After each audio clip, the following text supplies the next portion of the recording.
Welcome to the Localpreneur Show, a podcast dedicated to featuring community-based entrepreneurs, the principles they live by, and the success they're having making a difference in the world. Here's your host, Austin Kane. Hi, everybody. Welcome to another episode of the Localpreneur Show. For those of you maybe listening for the first time, my name's Austin. I'm with Vital Storm. Today's guest, we've got Eric with Horticulture Creations out of New York City. Eric, let me turn things over to you here for a second. We're super excited to have you here today, but tell everybody a little about who you are, who you work with, what you guys do, and who do you serve? Thank you, Austin. I appreciate the invitation. Absolutely.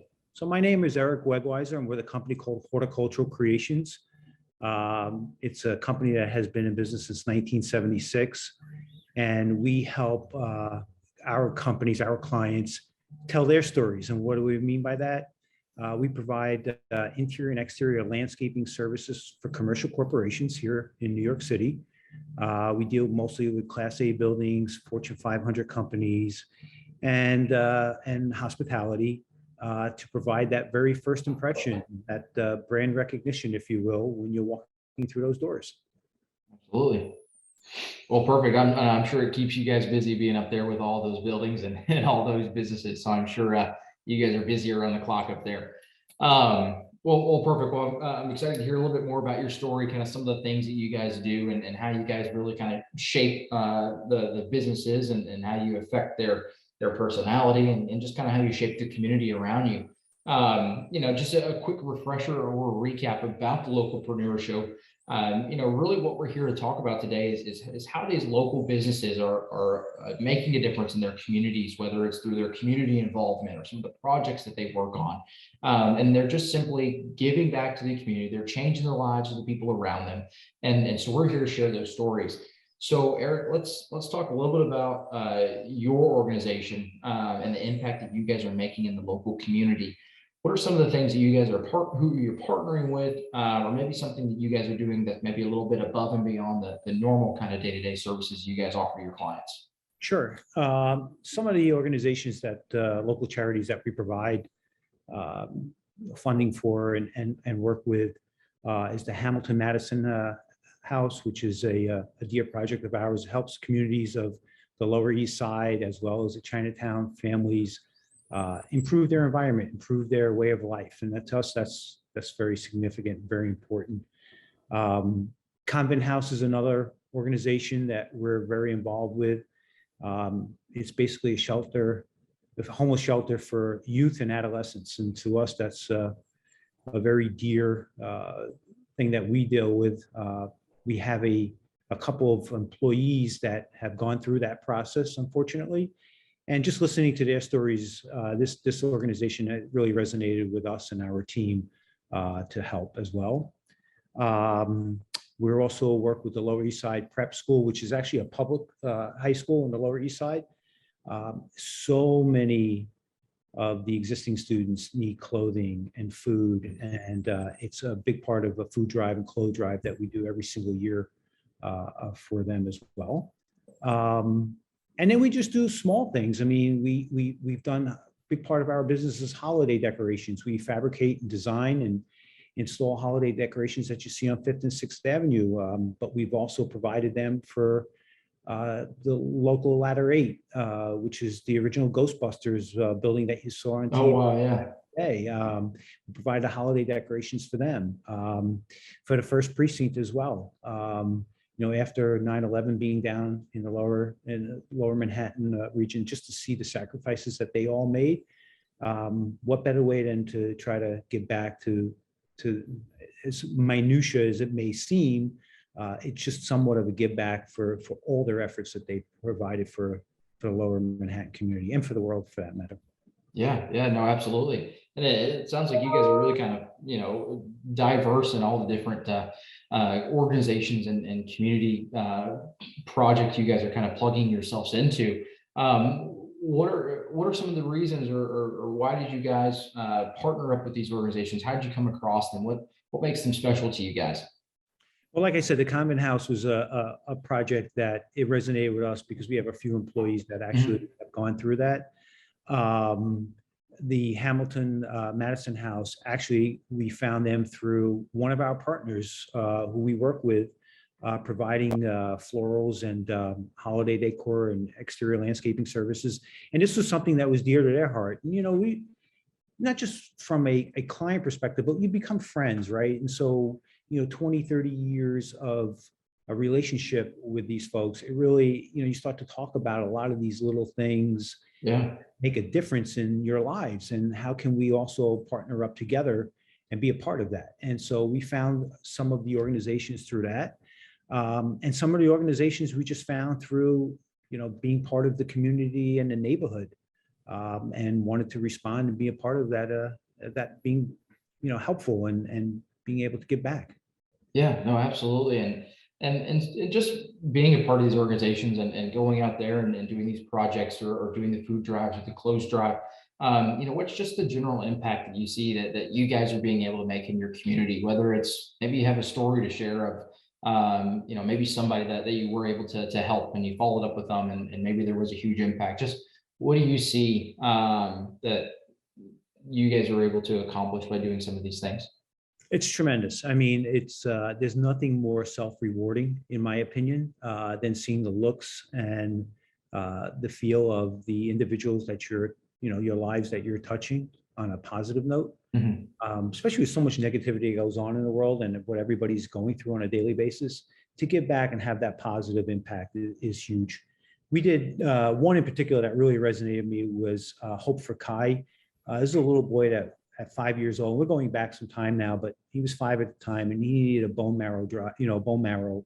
And we did a bone marrow drive through his local preschool that he was in. And just the amount of attention that was, given to this little boy, and the amount of hope for his family and what they were going through was just very impactful, not only on myself, but team members, people who are employees, people who are partners, people who are friends, family. It was huge. And I can't even imagine the amount of tension that the parents must have been going through. But being a father myself and having, at that time, small children as well, it was breathtaking. But it was also, in a positive note, the amount of people that stepped up to the plate and was willing to give blood and see who could be a positive, maybe a donor of some sort. It was just tremendous.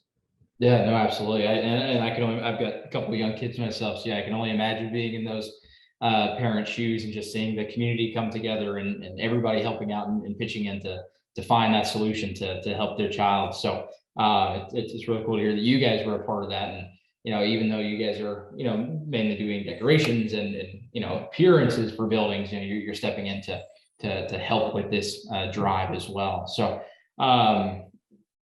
really great stories there, Eric, but kind of shifting gears just a second.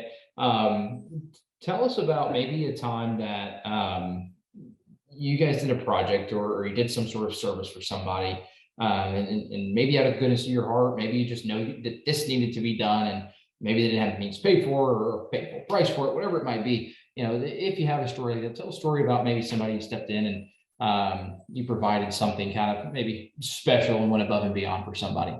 Sure. One that's particular that really comes in mind was after 9/11, there was a local Montessori preschool that just didn't have the funding and the whereabouts to continue on business after the neighborhood was pretty much in lockdown.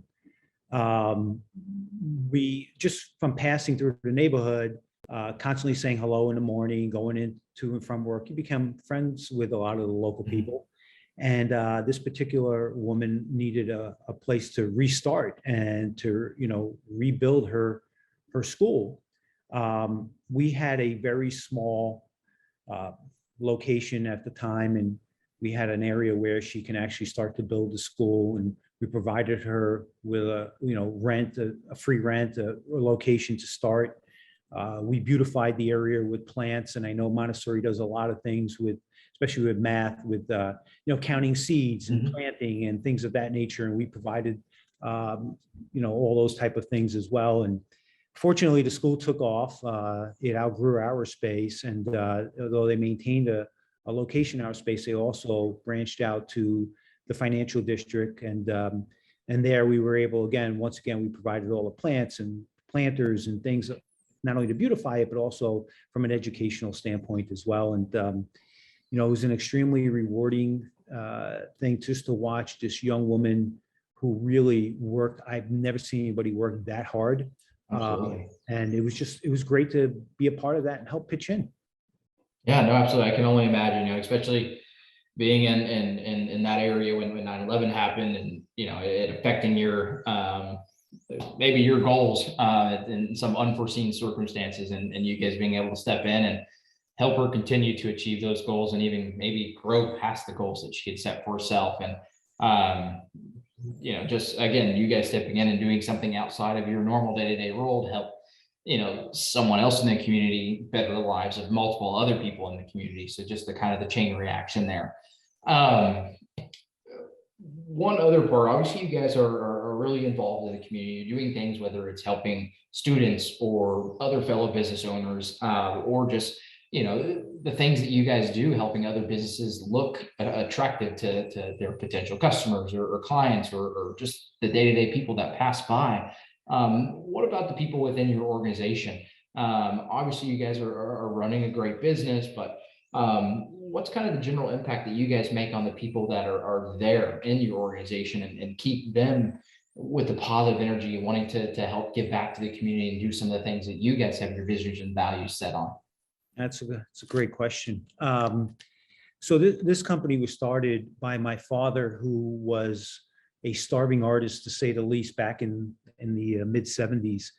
And his attitude was always, you're only as good as your team.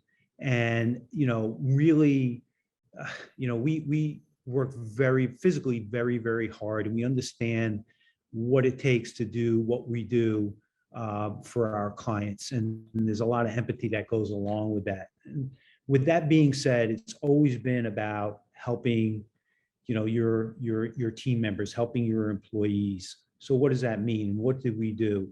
Back in 2007, we formed what's called an ESOP, an employee stock ownership plan, which essentially we gave 49% of our business to our employees. It gives them comfort of knowing that when they retire, that there will be a nice nest egg for them. And also gives them ownership of the company, which, they didn't have to pay for monetarily money, but they're paying by being part of the team, by being, putting a piece of their soul into the company, as we all do. And to us, that was very self-rewarding. Now, a lot of people look at that as an escape plan or an exit strategy, but we're still here, 14 years, 15 years later. Absolutely, yeah. It's not something that we're looking to leave. It's something that we're looking to try to get more people involved in the company as well. Yeah, absolutely. And I think that's great to hear. I mean, it's, the reward is all the hard work that they put in, day to day, showing up, going above and beyond, not just showing up to collect a paycheck and move on. It's giving their heart and giving their soul into what they're doing, and being passionate about, what you guys are passionate about. And so it's really making the business and the employees kind of one. So that's kind of cool to hear that you guys are doing that. So you said your father started the business.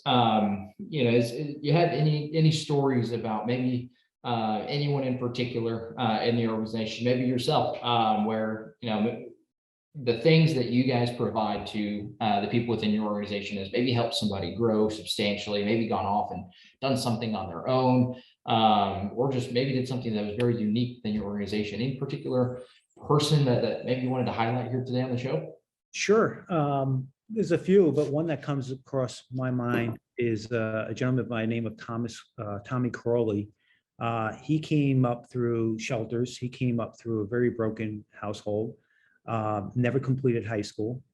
He was what my father would call a work in progress. But that work in progress became beyond the star employee. He's married with 3 children. He's a super responsible guy. He runs our entire maintenance department on the interior landscaping side. He is second to none when it comes to commitment, not only to our clients, but to not only to his family, but also to a lot of the charitable things that we provide as well. He spearheaded a lot of stuff that we offer for not only, again, for our clients, but for the local community as well. So super proud to have him, not only as a team member, but just super proud to have known him. I mean, if you saw where he came from and where he is today, you would not even recognize it's the same person. Yeah. Well, and that, obviously incredible story, incredible journey for somebody to be given that, opportunity through you guys and be able to work their way up to leading a whole team and having people under them and obviously make them better people, and because when you can tell your story and share that with other people and say, hey, I did it. So, here's the energy to do it yourself too. Obviously that just creates a better team and better morale and pushes everyone to go above and beyond. So, Eric, I know we've shared a lot here today about, how your organization is involved in the community, how it's involved in the people that work for your organization. Before we jump off the show today, is there anything else that you had on the top of your head and you wanted to share with everybody that might be listening here? No, I just think that if more and more people try to make this world a better place, I think, like I said earlier, the negativity is insurmountable. I think what we need is a more positive vibe. Give back is just one of the things, but I think it's just the focus and attention on trying to help your fellow person next to you, I think just makes the world a better place. And, I know it might sound a little corny, but I do believe that in the bottom of my heart. And I think that the more lives that we can touch and have a positive impact on, the better off we'll all be. Absolutely. No, I 100% agree with you there. I think we could all use a little bit more love and a little bit more generosity and most of everything that we do in our day-to-day lives. So, well, perfect, Eric. I appreciate having you here on the show today and sharing everything that, again, you guys are involved in and doing to help make New York City a better place. Again, thank you. And then I hope everybody listening here was able to pick something up and hopefully take something away from the show today. Yeah. Thank you again, Austin. Thanks for the opportunity. I appreciate it. Absolutely. Have a great week. You too. Bye-bye. Thanks again for listening to the Localpreneur Show. For more of our daily content, feel free to check out Josh or Austin's LinkedIn.